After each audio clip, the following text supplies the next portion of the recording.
Jess Glynne, welcome to the ENERGY Startalk. Thanks for having me. So good to have you here. How are you today? I'm okay, how are you? Perfect, I'm good. Big bunch of new music is coming up from you. Yeah, album. Yeah, we just have the single on the playlist at Energy. We're totally in love with it. So first of all, tell us a little bit about the single. All I Am? Yeah. All I Am's like one of my favourite songs just because it makes me feel good. It's a song about the people that make me who I am, and I feel like in life sometimes you forget to appreciate those around you, and this song was written in a really positive space when I was writing the album, and I had some really great people around me who I was writing with, and yeah, it just turned into one of those songs that was actually influenced by a really old school house tune called Finally by Kings of Tomorrow. I don't know if you recognise the bass line, but yeah, so it's inspired by that song, which has a really good feel behind it. So yeah, I love it, and that's kind of where it came from. How important is it for you in the songwriting process and the stuff of recording the songs or the new album to be in touch with people you feel good with, like friendly and kind of family stuff? I think it's really important just to keep you grounded and to make you feel like you're normal, because this industry is kind of mad, and I think having those people around you is really beneficial for your mindset. So you just said that All I Am is a pretty positive and really cool, happy kind of song. And if you just ask me, the thing is that all of your songs that actually drop are this way. Like every time I get to hear a song from you, it's like, okay, wow, the world isn't that bad. Oh my God, okay, it's cool. Everything will be good. Everything will be nice. Where do you get all this positive energy from? Not everything in life is perfect. And, I think with my family and the way that I guess I've been brought up, I've always been told to look at like the light at the end of the tunnel.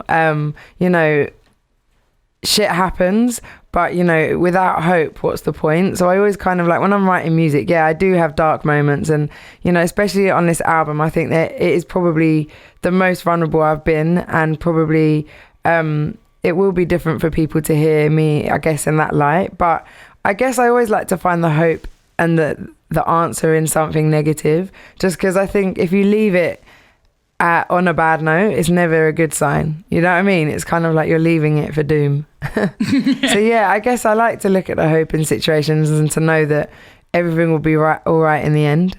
Okay, you just said that this album's gonna be a little bit different from the stuff we already know. Like, what can we expect from the album?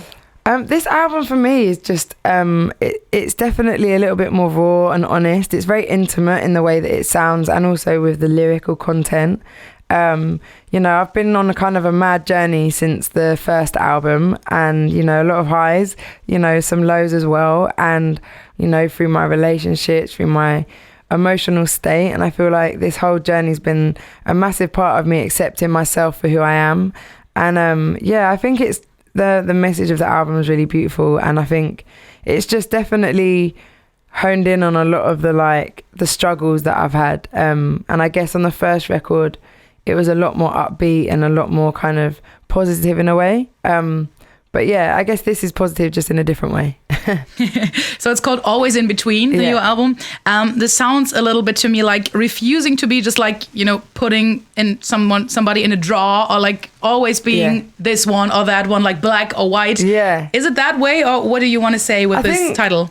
For me, Always in Between is like the best representation of where my life has been over the past 4 years. I've been here and there, and including with my relationships, my friendships, everything's been very kind of in between. And I guess also in life, the job that I do, I'm constantly I'm asked a lot of, and I guess there's always a pressure to be right and to be wrong, like to have a yes or a no, or, like you say, to be black or white. And it's like, for me, I've kind of, through this kind of process of writing this record, I've learned that being in between isn't actually, a bad thing. It's just a part of life. Like, we all have pulls in life taking us one way or another. And I think sometimes we look at that as a bad thing, and as something that's going to like drag us down because we don't know whether we're coming or we're going. But I've learned to look at it as, you know what, that's just how it is. And, I don't need to put myself in a box, and I just have to go by how I feel. Yeah, absolutely. I guess in these days it's really so hard, and we are under so much pressure. Even the normal guys who are not in a crazy business like music business or act business or something like that, you know, just like by Instagram and stuff and all these pressure with the filter on it and being so perfect and doing the Photoshop kind of stuff. Yeah, it's a lot of pressure. Absolutely. Yeah. So what would you say to the younger generation, even the young girls who look like at the Instagram accounts of Kim Kardashian or Kylie Jenner and want to be perfect all day? I guess, you know, it's not reality. You know, what you see on their Instagram's not there every day. They wake up, they got messy hair, they don't always look that amazing, you know, and no one does. But that's just a part of being who you are and living in your own skin. And for me, it's great to, you know, play with makeup and dress up and make yourself feel good. I think it's really important, especially as a woman. But I also think it's really important to not embrace who you are without all of those extras. And I think, you know, for young girls, I would always urge you to not focus on the fact that someone's Instagram is perfect and somebody on social media life looks like there's nothing wrong, or that, you know, they don't have a spot or they don't have any kind of thing like that. It's a part of life. Everybody has that. And, you know, you have to just be yourself, I think. And remember that you're enough.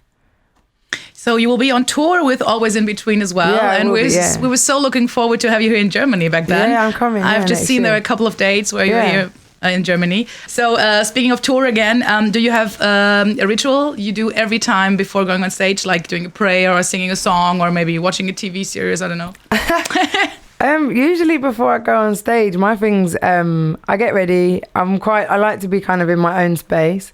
And then I usually get together with my band and we all have a little vibe, listen to some music. And then before we go on stage, we all kind of put our hands in together, say a little something, and then, go on stage. Nice. Are you an after-show party kind of person afterwards then? I am if I've got a day off. But if I have a show the next day, I can't hack it because my voice would just be ruined. But I love an after party. I'm a big fan. Is there any colleague out of the music business you would love to be the last ones on an after show party? I suppose the people that I like to party with are like my friends and that. Okay. So you just got to put them in a bus and take them all with you then? Yeah. Okay, funny thing is that when Rather Be together with Clean Bandit came out a couple of years ago, to me it was like so funny because I was just binge watching Grey's Anatomy and I was just sing along to this wonderful song and loved it so much and was like, na na na na na na, no Grey's Anatomy. It's like totally crazy. So the question I just wanted to ask you is, what series do you binge watch the most? What do you love most watching? At the moment, I haven't really had any time to watch any series because I've been so busy. But I was binge watching Power. I don't know if you know. I was in love with that. So it's like really good but really awful at the same time.